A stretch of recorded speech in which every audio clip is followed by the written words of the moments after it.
बिस्मिल्लाहिर्रहमानिर्रहीम।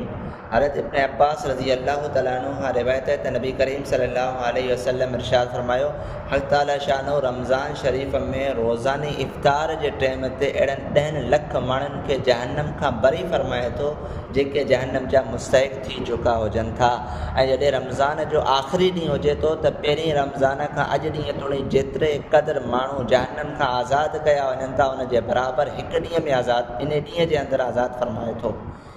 मसलो निड़ी में बग़ैर कंहिं इख़्तियार जे धुओं या मिटी वग़ैरह या मख वग़ैरह अंदरि हली वञे त इन सां रोज़ो कोन थो टुटे ऐं न ई मकरू थिए थो। ॿियो मसलो, अगरि रोज़े जी हालति में इख़्तिलाम थी वञे त इन सां रोज़ो कोन थो टुटे। रोज़ेदार खे गुस्ल करण जे टाइम ते इन ॻाल्हि जो एहतिमाम करणु खपे त पाणी न त निड़ी खां हेठि वञे ऐं न ई मथे दिमाग़ में पहुचे। इन जे करे इन खे गुरड़ी करण जे टाइम ते गरगरो कोन्हे करणो ऐं नक में पाणी बि ज़ोर सां नाहे चढ़ाइणो।